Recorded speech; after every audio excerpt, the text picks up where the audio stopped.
Hello नमस्कार, मी काजल. स्वागत करते तुमचं पुन्हा एकदा माझ्या नवीन मराठी ब्लॉगमध्ये आणि नवीन यूट्यूब चॅनलवरती सुद्धा.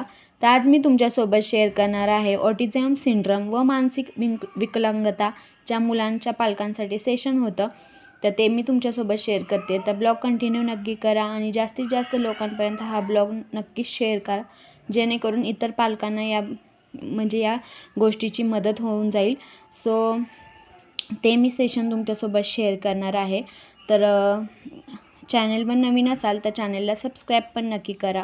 हे सेशन करण्यामागचं कारण हे आहे की एखाद्या पालकांनाचा अनुभव थेरपिस्ट किंवा एखाद्या हॉस्पिटलबाबत छान आला असेल, तर तो तसाच आपल्या मुलांबाबतीत पण यावा असं प्रत्येक पालकांना वाटतं. आपल्या मुलाला सर्वोत्तम थेरपिस्ट मिळावी किंवा असा त्यांचा प्रयत्न असतो.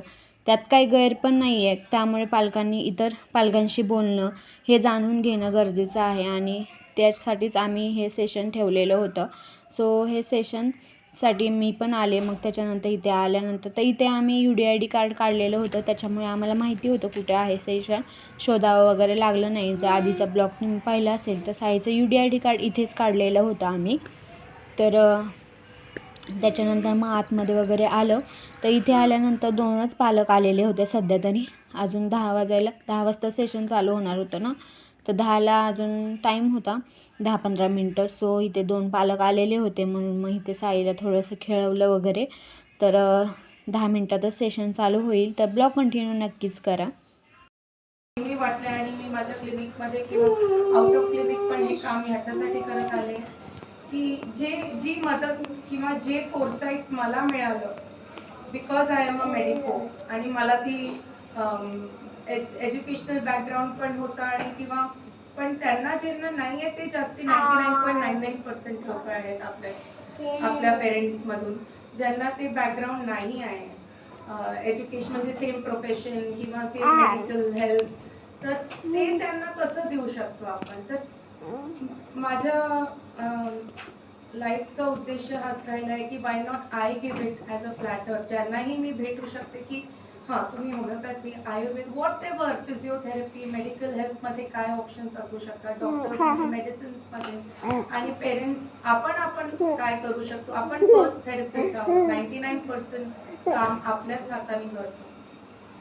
Therapist is only a guide. जसं ते काका उभे होते ना, इकडून जा इकडे जा, तसं आहे फिजिओथेरपिस्ट किंवा ऑक्युपेशनल थेरपिस्टचं काम.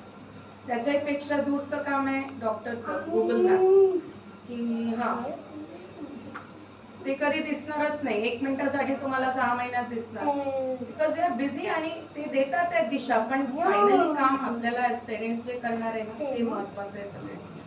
सो आय जस्ट इतकं मला ब्रीफ करायचं होतं, sorry, so that to give a background की पेरेंट्स किंवा आपण एकटे आणि आपल्या पेरेंट्सचा ग्रुप आपण किती फरक घडवू शकतो ते सगळ्यात महत्वाचं असतं. तर तुम्ही इंट्रोड्यूस करतोय आपण सगळ्यांना. सो यू माझं बोलणं झालं आहे. माझ्या मुलाला ऑटिझम आहे आणि हायपर ॲक्टिव्हिटी असते. 7 वर्षाचा. आता त्याचं वय आहे 11 वर्ष. आता तो 5वीला आहे.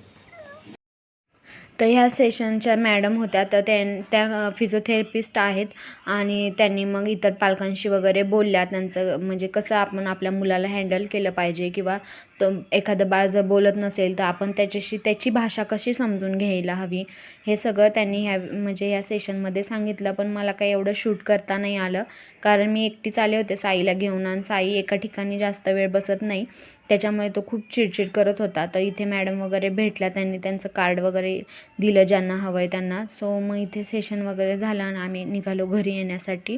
तर सॉरी, मला पूर्ण व्हिडिओ काही शेअर करता नाही आला तुमच्यासोबत, कारण शूटच नाही झाला. सो इथे त्याच्यानंतर घरी आलो. घरी आल्यानंतर सकाळी नाश्त्यासाठी इडली बनवली तर होती, पण खायला काही वेळच नाही मिळाला.